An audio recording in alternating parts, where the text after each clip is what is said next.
Chief justice of Pakistan justice Yahya Afridi صاحب کے حلف اٹھانے کے بعد ان کی سب سے بڑی 5 مشکلیں کیا ہوں گی، سب سے بڑے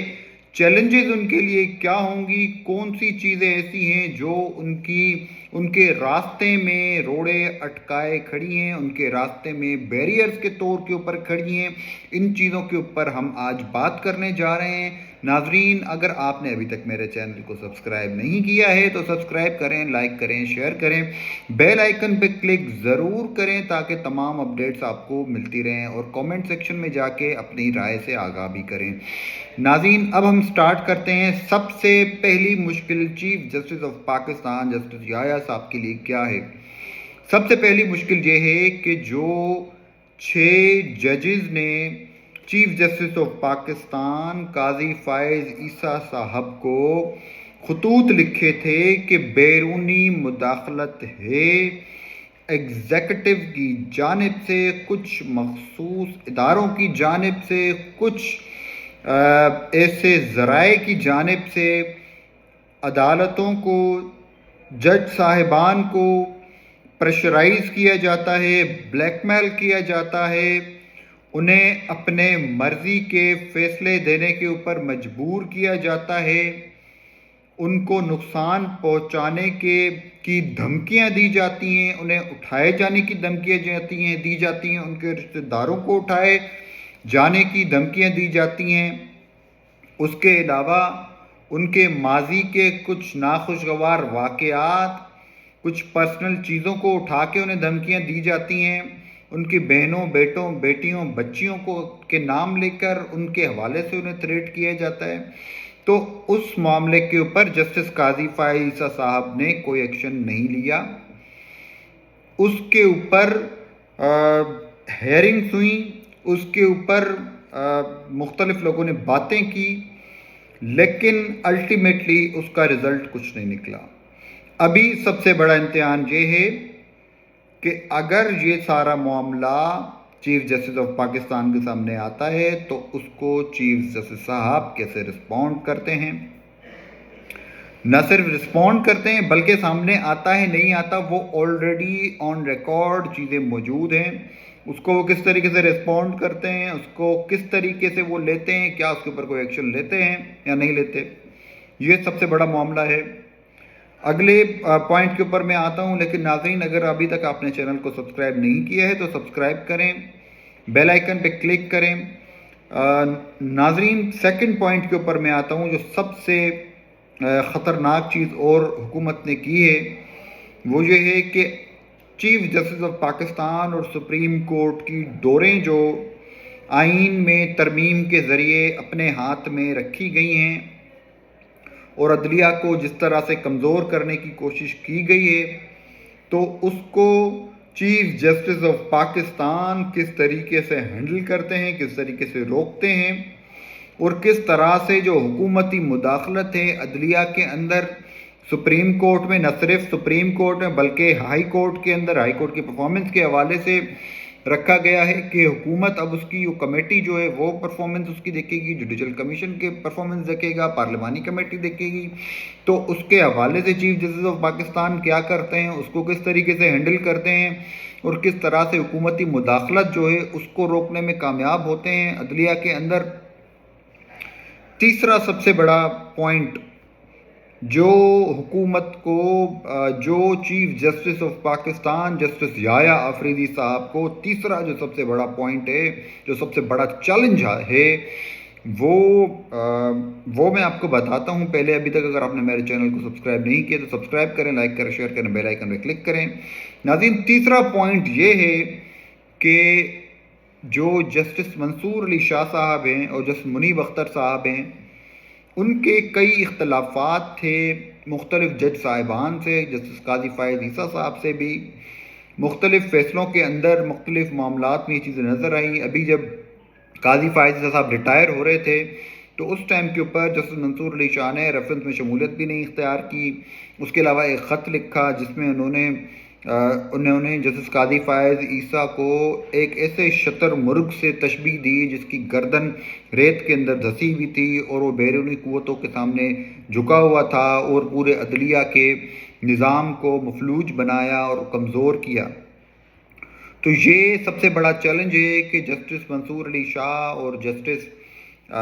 جو منیب اختر صاحب ہیں، دونوں جسٹس یحییٰ آفریدی صاحب سے سینئر ججز تھے، اور دونوں کو سپریم کورٹ کا چیف جسٹس نہیں بنایا گیا حکومت کی جانب سے۔ اوبویسلی کون ہوتا ہے جس کی خواہش نہیں ہوتی چیف جسٹس بننے کی، چاہے کوئی بھی سپریم کورٹ کا جج ہو وہ چیف جسٹس بننا چاہے گا۔ تو اگر ان کو سپرسیڈ کیا گیا ہے، اوبویسلی وہ ہرٹ بھی ہوئے ہوں گے، انہیں برا بھی لگا ہوگا، لیکن اس وقت یہ چیز ہمارے سامنے ہے کہ پہلے سے ان کے اختلافات تھے کئی ججز کے ساتھ، قاضی فائز عیسیٰ صاحب کے ساتھ، تو ان کو کس طریقے سے ہینڈل کرتے ہیں چیف جسٹس یحییٰ آفریدی صاحب۔ دو چیزیں تو انہوں نے بڑی مثبت کی ہیں،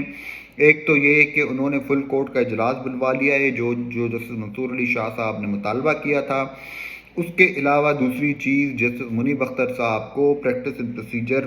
کمیٹی میں شامل کر لیا گیا ہے، یہ بھی بہت اچھا اقدام ہے۔ جوڈیشری کو یونیفائی کرنے کے لیے، ایک پیج کے اوپر لانے کے لیے یہ بہت بہترین اقدامات ہیں، انہیں سب لوگ سراہ رہے ہیں۔ نہ صرف جو اپوزیشن ہے، نہ صرف تحریک انصاف اس کو سراہ رہی ہے، بلکہ حکومت، جو وکلاء ان کے جنہوں نے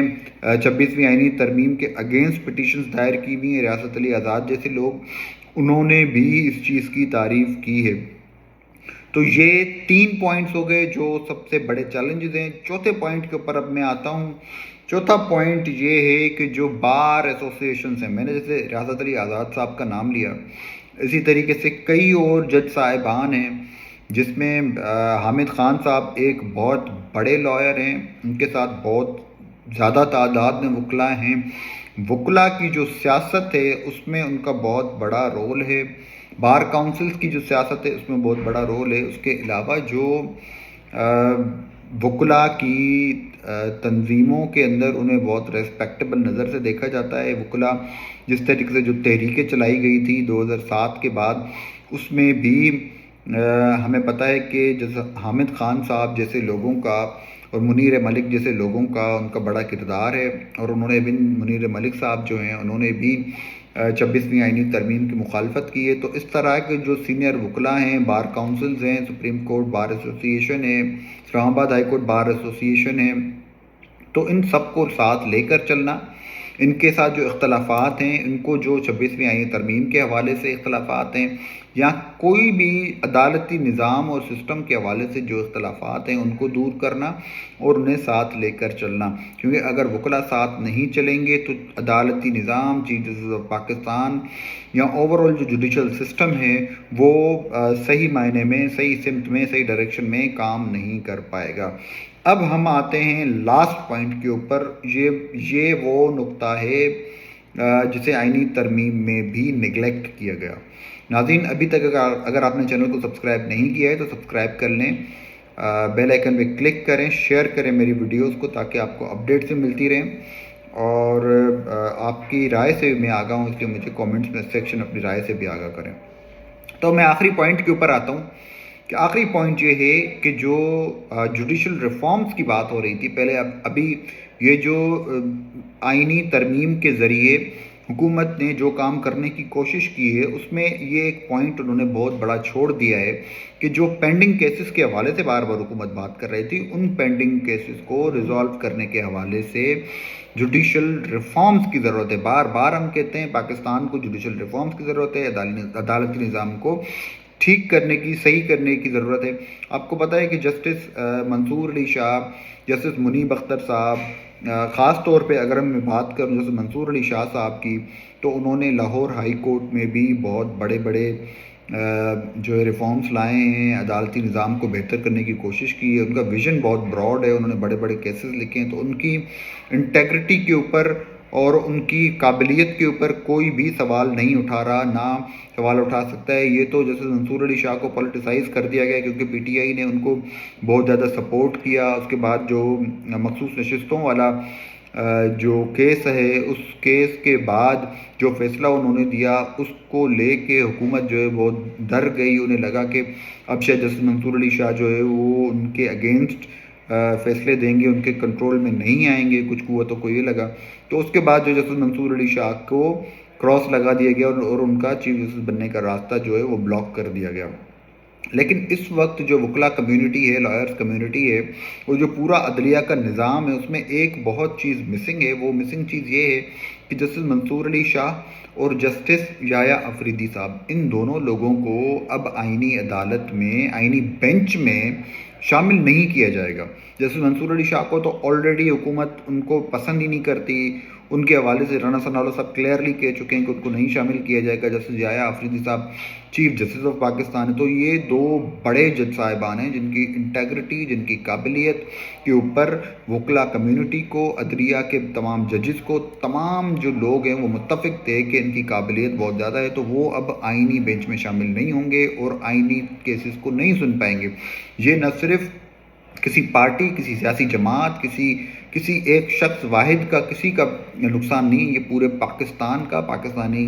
نظام کا, عدلیہ کا, جوڈیشل سسٹم کا, پاکستانی آئین کا, ہمارے پورے پاکستانی سسٹم کا, پاکستان کے وجود کا, ہر چیز کا نقصان ہے اس کی وجہ سے, ان فیصلوں کی وجہ سے, ان معاملات کی وجہ سے. تو بہرحال یہ پوائنٹس تھے. میں اب آخری اپنے پوائنٹس کے اوپر آتا ہوں کہ آخری پوائنٹ یہ ہے کہ عدالتی نظام میں ریفارمز, نہ صرف سپریم کورٹ کے ریفارمز کی میں بات کر رہا ہوں, میں بات کر رہا ہوں عام آدمی کے معاملات, عام آدمی کے لیے ان کے جو کیسز سالوں سال پینڈنگ پڑے رہتے ہیں, ان کیسز کے حوالے سے کس طریقے سے کیسز کو ریزالو کرنا ہے, کتنی اسپیڈ سے کرنا ہے, اور جسٹس کے سسٹم کو, انصاف کو مد نظر رکھتے ہوئے کس طرح سے جلد کیسز کو ریزالو کیا جائے تاکہ معاملات, جوڈیشل ریفارمز جو ہیں وہ حقیقی معنی میں لوگوں کو انصاف ملے اور وقت پر انصاف ملے. ہم نے یہاں پہ دیکھا ہے کہ لوگوں کی موت ہو جاتی ہے, سال گزر جاتے ہیں, اس کے بعد ان معاملات کے اوپر کیسز فیصلے آ رہے ہوتے ہیں. تو بہرحال عدالتی نظام کے ریفارمز جو ہیں یہ بھی ایک بہت بڑا چیلنج ہے, لیکن میں نے اسے نیچے اس لیے رکھا ہے کیونکہ اس سے بڑے چیلنجز جو فوری طور کے اوپر ان کے سامنے آئیں گے, ان چیزوں کو میں نے لسٹ میں اوپر رکھا ہے. اور اس معاملے کے کیونکہ یہ لانگ ٹرم ہے اور اس میں اس کے سامنے آنے میں یا اس کے اوپر سٹیپس لینے میں اس کو تھوڑا وقت درکار ہوگا, اس لیے میں نے اس کو 5ویں نمبر پہ رکھا ہے. تو ناظرین اب تک کے لیے اتنا ہی. آپ نے ابھی تک چینل کو سبسکرائب نہیں کیا تو سبسکرائب کریں, لائک کریں, شیئر کریں, بیل آئیکن پہ کلک کریں. اب تک کے لیے اتنا ہی. پھر ایک نئی ویڈیو, نئی اپڈیٹ کے ساتھ حاضر ہوں گا. تب تک کے لیے اللہ حافظ.